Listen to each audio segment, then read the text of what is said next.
The Secretary of State for Business, Energy and Industrial Strategy, Jacob Rees-Mogg, has had a pretty busy party conference.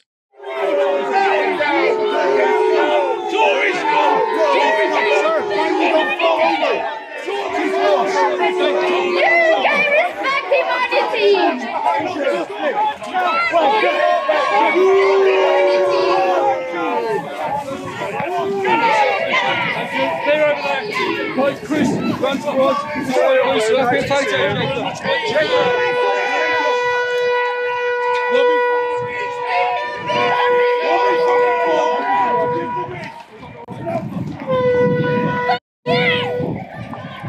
from the poor to give the rich. Robbing from the poor to give the rich. Rees-Mogg was also confronted by journalist Owen Jones, who tried to get him to answer questions on benefits. Are you going to cut people's benefits in real terms? Are you cutting universal credit? Universal credit's not being cut. In real terms, below it. So will it rise with inflation? Will it rise with inflation? That is not my policy area. I'm the Secretary of State for Business. You must ask the Secretary of State You've for got collective DWP. responsibility. Do you think it's fair to cut taxes on big business but also cut benefits for poor people? Is that Benefits fair? are not being cut. You're talking nonsense. If they don't rise in line with inflation, they're being cut, Jacob. Where do you get your evidence from this? The fact that you just make things up doesn't make them so. I haven't made things up. I'm asking, are they going to rise in line with inflation? You invent things to fit Why is your that socialist view of the world. Jacob. And then you expect me to say they are or Do you not accept happening. if they don't rise in inflation, that's a real terms cut in benefits? Do you accept that? Do you accept that? But I'm not accepting your premise that you What's the invented premise? something. I haven't invented anything. If benefits don't rise in line with inflation, You invented something. Jacob, if they don't rise in line with This way, inflation, this way. that's a real terms cut. Do you accept that or not? I'm just asking you, answer the question. It's such a simple question. One Rees-Mogg obviously doesn't dare answer. What I really want to talk about, though, are Rees-Mogg's statements on energy. Given the current energy crisis, it falls on him to develop policy to protect the country from future energy emergencies. So you'd think he'd have used the Conservative Party conference to lay out his plans to secure our energy supply. Instead, we got fantasy. Over the decades, we have established ourselves as pioneers in fusion science. And as a country, our capability to surmount these obstacles is unparalleled. And I'm delighted to make an announcement about the step in that mission. We will build the UK's first prototype fusion energy plant in Nottinghamshire, replacing the West Burton coal-fired power station with a beacon of bountiful green energy. The plant will be the first of its kind, built by 2040, and capable of putting energy on the grid. And in doing so, it will prove the commercial viability of fusion energy to the world. It will create thousands of highly skilled, excellent. I think,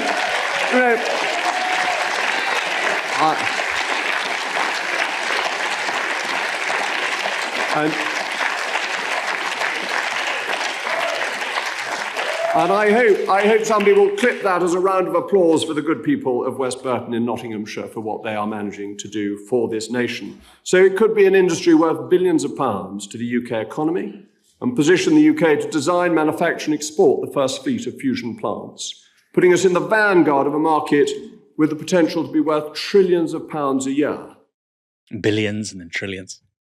A working nuclear fusion energy plant by 2040. But what next? Maybe time travel by 2055, eternal youth by 2070. Nuclear fusion is the process that powers stars and that fuses less massive elements into more massive ones. It's the dream for abundant, cheap and clean energy. If successful, it would produce very little radioactive waste and no carbon emissions. But that's a very big if. For one thing, a fusion generator would need to store hydrogen plasma at a temperature as hot as the sun. For another, the fuel it would need can only be generated in large quantities once you've got nuclear fusion going, so it's a circle. An experimental nuclear fusion plant is being built in France to test whether electricity can be sustainably generated by fusion. Work on it began in 2007, and it's still only around 75% complete. In 2025, it's expected to start producing hydrogen plasma. If the experiment succeeds, the aim is to produce a small amount of energy by 2035. So Rees-Mogg's promise to have energy fusion online by 2040, when the UK has invested comparatively little in the technology, seems very unlikely to be kept. What will definitely happen, though, is fracking. we've been having a discussion about shale gas, and I want to contextualise that, because I know not everybody is keen on it, and we have to get community support for shale gas. That is of fundamental importance. But Lord Deben wrote to my predecessor, he's the chairman of the Climate Change Committee, saying that shale gas can provide 2 to 63 grams per kilowatt hour of carbon dioxide equivalent less than from LNG being imported. What I mean, and that illustrates what I mean about intelligent net zero. It's about making decisions that reduce carbon but also make us more prosperous.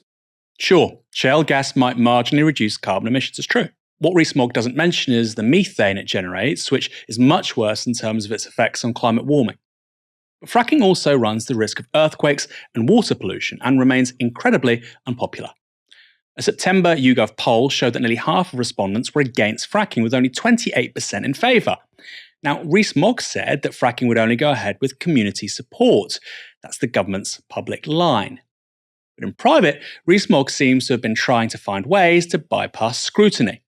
The Guardian reports that senior staff working on energy projects in the Department for Business, Energy and Industrial Strategy have been instructed to look into ideas raised by Jacob Rees-Mogg, the business secretary, to escape potential judicial review of policies or public consultation. An email to officials sets out that Rees-Mogg, a keen advocate of fracking, had noted that parliamentary legislation is not subject to judicial review and could potentially be used to speed along new projects. On the issue of environmental assessments for new projects, the email, written by a senior official who explains that they are relaying Rees-Mogg's views, says using legislation to entirely remove such assessments would be a more certain way to proceed. Another option raised to water down environmental scrutiny would be to streamline requirements from the Health and Safety Executive, with the email noting this would speed matters up further. Rees-Mogg also wanted to know what other ways to accelerate approval of projects without jeopardising international obligations connected to oil and gas, and asked specifically whether a debate in Parliament, for example, counts as a public consultation, the note added. So, community support by making sure they're uninformed about the risks. He also pretty much proposed bribing people to get their consent. When asked what community support means, Jacob Rees-Mogg said this. What I think you need to get local community consent is for the companies to go around door to door, as politicians do at elections, and ask people if they will consent in the community that would be affected. And I think people who are disturbed by the building works ought to get some compensation for that. And that should be a payment to them. And then you should have a royalty for people where the shale gas comes from, which is what they do in America, is why there's such support in America, because if they find shale gas under your house, you get some cash for it. I think those two bits are an important part of it, and then some wider community benefit may also be part of the package. But this is just thinking aloud, discussing with this group what you might do, and then they have to go round to an identifiable community, and if they get 50% plus one in favour, then they should be able to go ahead. Would you allow fracking in your back garden in Somerset? Yes, of course I would. I'd be delighted. Would you? Particularly if I get these royalties. I'd be, It's all about yes, of course I would. And should all these people here think it's okay to allow fracking in their back garden? Yes, of course they should. Right, bring it on. Look, if we do what I am suggesting on shale gas, you will be doing a public service by having it in your back garden, but you also get paid for it. So both the country wins and you win. This isn't an energy policy, it's a Rees-Mogg fetish. In the middle of an historic energy crisis, that's all we got from the energy secretary. Fantasy on one hand, fetish on the other.